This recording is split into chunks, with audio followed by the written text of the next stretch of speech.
আরে তুই ভুল করো, তোর মাকে কিছু বলবি না, না হলে আমি তোকে জিন্দায় মেরে ফেলবো। আচ্ছা ঠিক আছে, আমি কাউকে কিছু বলবো না।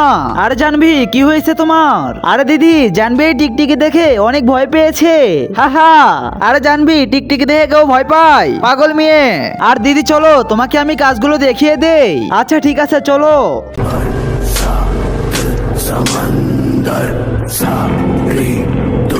হ্যালো বাবা। হ্যাঁ বেটি বল। আমাকে রাস্তায় যে আঙ্কেলটা হাত ধরেছিল সেই আঙ্কেলটা আজকে বাড়ি পর্যন্ত চলে এসেছে, তুমি তাড়াতাড়ি করে বাড়ি চলে আসো। আরে বেটি কি বলিস তুই? হ্যাঁ বাবা আমি সত্যি বলতাছি। না এটা হতে পারে না বাবা, তুমি এখন যত তাড়াতাড়ি সম্ভব বাড়ি আসো। ঠিক আছে জানবি, আমি আসতাছি। তার আগে তুমি কি চাও তোমার মা 100 বছর বেঁচে থাকো? তাহলে ভিডিওতে একটা লাইক করে চ্যানেলটিকে সাবস্ক্রাইব করে দাও। আর হ্যাঁ, লাইক সাবস্ক্রাইব শুধু তারাই করবে যারা সত্যিকারের মাকে ভালোবাসো। আর কমেন্ট বক্সে সবাই বলে যাও আই লাভ ইউ মা।